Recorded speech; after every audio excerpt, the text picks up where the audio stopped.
Hello and welcome to See What We See with Lorne Martin. My name is Lorne Cashin. I'm the Executive Director of the Ontario Opticians Association, and I'm here with my co-host, Martin LeBeau, Deputy Executive Director of the Ontario Opticians Association.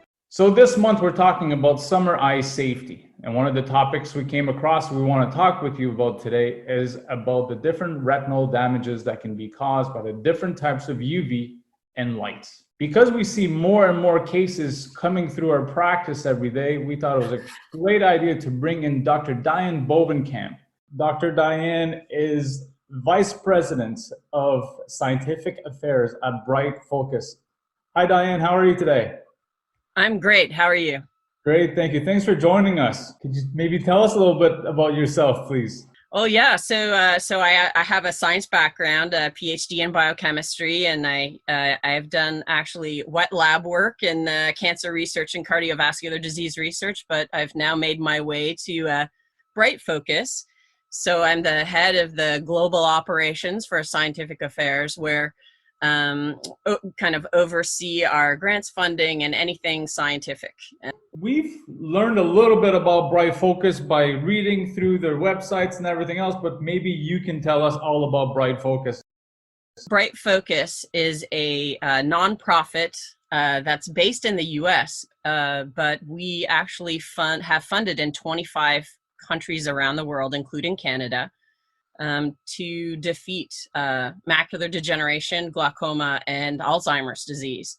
They're all, then the connection, if you're wondering, they're all the primary risk for all of them is aging, and they're all neurodegenerative diseases, since the retina, the back of the eye, is actually an extension of the brain.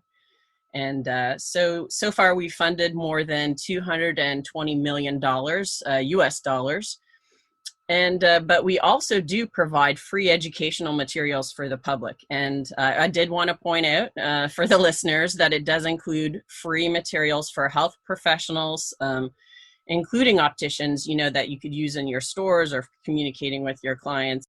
Maybe you can tell us about the different types of radiation and why we should be concerned about it when it comes to age-related macular degeneration, cataracts, and probably some other problems we could have with our eyes.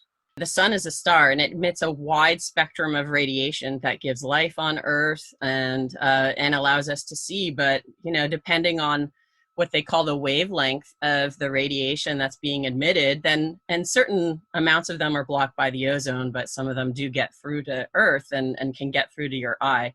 It can be beneficial or harmful.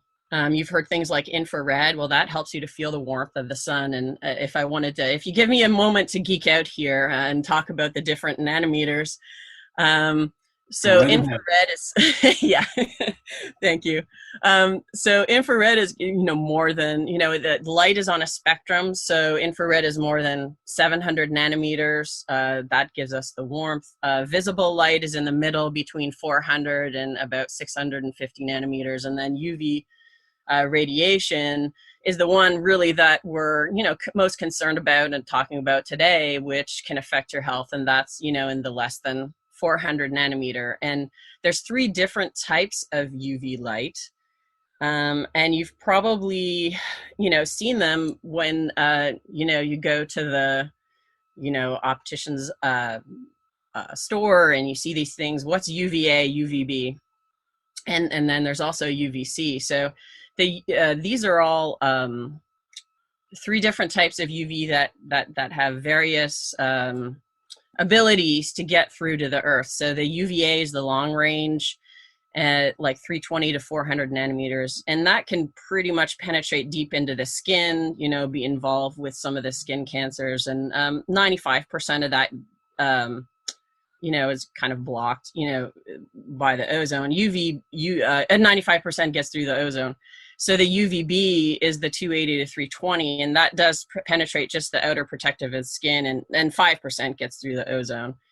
But this UVC that we can always talk about later, it's the most dangerous. It's like 100 to 280 nanometer, and it is filtered out by the ozone, but with the sometimes there are holes in the ozone, so you might need to be a little bit concerned about it. But commercially it's used to kill bacteria, so that's pretty interesting. So that was my big geek out with math numbers and everything. But just you can go and read more materials about it, about the electromagnetic spectrum. Well, I was just thinking that's great description, and it's this month we're talking about protecting ourselves from the sun. But you mentioned UVC, and it's very current right now because with COVID and all these new disinfection systems that we're starting to see, people are starting to use UVC for disinfecting. And as opticians, we're disinfecting every frame that you try on after you touch it. And I've seen in the media that people are using all these disinfection systems on people, and hopefully people are going to realize that it is a very dangerous wavelength to be playing with, and that we should be thinking about protecting our eyes indoors when it comes to this UVC. And you don't want people to get cavalier with these disinfection systems as they want to get away from spraying disinfectants and go to light, which is very efficient. But I imagine that would be pretty damaging to our eyes if we were constantly being exposed to it within our practices. Well, and you bring up an interesting topic. I mean, you rarely think about protecting yourself from the sun or from UV indoors. I know, because I grew up in Canada, and there are these broad spectrum basic lights that you can have for seasonal affective disorder, right? So those ones, sometimes you have those aren't the ones that are damaging to the eye. But yeah, with this UVC, I mean, as I said, the companies use it to, they use it to commercially kill bacteria for, in packaged foods and things like that. So I think that it's not dangerous. The UVC isn't dangerous if you're touching something that has been treated by it already, right? It's just like in the rays. So it's just like how there's a laser pointers, right? You would never want to point a laser pointer in your eye because that can be very, very damaging. If you've seen Star Wars, right? Lasers are not really good. But also you wouldn't want to take this UVC or whatever the device is and point it at your eyes. So just be protective of your eyes. Thank you. So speaking of protecting your eyes, in my research I came across, and as opticians we studied this, about photooxidative damage. So maybe you could tell us a little about the progression of retinal damage due to light, because I've heard that it is cumulative, this problem, and maybe you can tell us how it would progress or what goes on. Yeah, so your exposure to light is cumulative. So if you're a parent, right, you want to make sure that not only do you slather the sunscreen on the skin of yourself and your kids, but that they wear glasses and a wide-brimmed hat, right, to try and block out any of that light that might be coming in the side.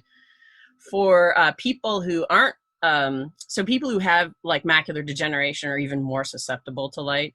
But even if you don't have that risk, yes, it's cumulative. And to see, there are a number of different cells in your retina. There's a number of different layers. It's like a layer cake. And so there's cells called RPE that are kind of like, they bring nutrition and they recycle all the junk that's emitted by the photoreceptor cells that detect the light and take that light particle that comes in, converts it to chemical signal that then gets converted to an electrical signal that goes down the optic nerve, and the optic nerve is connected to the visual part of your brain that you've learned over time to interpret what you're seeing. And so this this oxidation, right, happens in the conversion of this the chemical, so with any chemical process, you're having waste, right? And you need to kind of reset the light detectors, proteins that are in the photoreceptors every time it's used. And so if there is a buildup of junk, kind of like if the waste collection people go on strike, right? You're going to have a lot of garbage cans that are all building up, right? And it's not being taken away. And so what can happen, like with macular degeneration, you can have this buildup of all this junk. And a lot of times that can be seen in the back of the eye. So, as opticians, you could see what they call drusen, right? So if you see drusen, these little yellow, whitish spots on the eye, I think, as we age, some people, may just get it and a little bit of build up, and it doesn't mean, that it's disease. But if there is a certain buildup in the center of the eye called the fovea, where most of the color detection happens, then this could lead to damage. Mm-hmm. So I guess your message there is start early protecting your eyes. This is cumulative.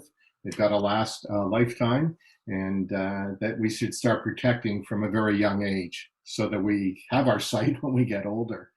Absolutely. Everything that you can I think prevention is really, really important.